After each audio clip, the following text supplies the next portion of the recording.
অনেক অভিযোগ জমা ছিল। লঞ্চ কর্তৃপক্ষের অসতর্কতার বিরুদ্ধে, অতিরিক্ত যাত্রীর ভিড়ের বিরুদ্ধে, নিরাপত্তাহীন ঈদযাত্রার বিরুদ্ধে।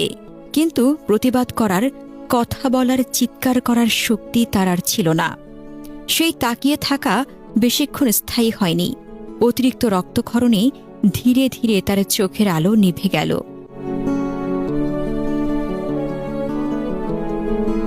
22 বছর বয়সের তরুণ সোহেল চলে গেলেন না ফেরার দেশে।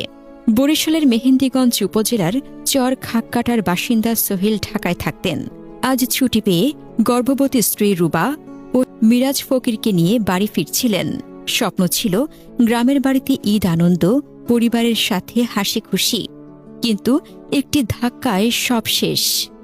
সোহেলের সাথে তার পিতা মিরাজ ফকিরও মারা গেছে। তার নিথর দেহ নদীতে পড়ে যায়, এখনও খুঁজেই পাওয়া যায়নি। অন্যদিকে তার স্ত্রী রুবা গুরুতর আহত হয়ে মিডফোর্ড হাসপাতালে চিকিৎসাধীন। তবে আলহামদুলিল্লাহ, তার গর্ভের সন্তান এখনও ভালো আছে। দুর্ঘটনার পর নৌমন্ত্রী বলেছে লঞ্চ 2টার রুট পারমিট বাতিল করবে, কিন্তু বারবার লঞ্চ মালিকরা এই যে 2টা মানুষ মারা গেল, তারাও তো ঈদের আনন্দ সবার সাথে ভাগাভাগি করতেই বাড়ি ফিরছিল। কত স্বপ্ন ছিল, আনন্দ ছিল, একসাথে ঈদ করার উচ্ছ্বাস ছিল, অথচ নিমিষেই সব শেষ। ব্যাগ ভর্তি করে পরিবারের সবার জন্য নতুন কাপড় চোপড়ও কিনেছিল, কিন্তু লঞ্চের ধাক্কায় কাপড়ের ব্যাগটাও পড়ে গেছে নদীতে। নতুন কাপড় পরার আগেই মানুষগুলো বিদায় নিয়েছে চিরদিনের জন্য। ছবিতে সেই অপলক তাকিয়ে থাকা চোখ যেন আজও বলে, আমি তো শুধু বাড়ি ফিরতে চেয়েছিলাম, আমার পরিবারকে দেখতে চেয়েছিলাম, আমার স্ত্রীর হাত ধরে ঈদটা কাটাতে চেয়েছিলাম। কিন্তু লঞ্চের অসতর্কতা, ভিড়ের হুড়োহুড়ি আর নিরাপত্তার অভাব সেই স্বপ্ন চিরতরে কেড়ে নিল। অনাগত সন্তান কোনোদিন তার বাবার মুখ দেখবে না, কোনো স্মৃতি থাকবে না। রুবা কিভাবে সামলাবেন এই শোক?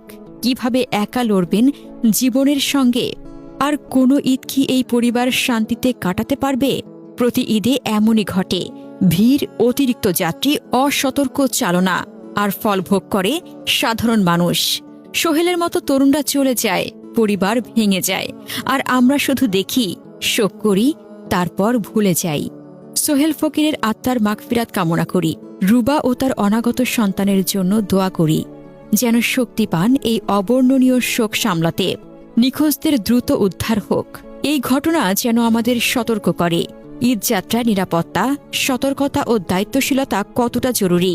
না হলে আরও অনেক সোহেলের চোখ আকাশের দিকে অপলক তাকিয়ে থাকবে চিরতরে।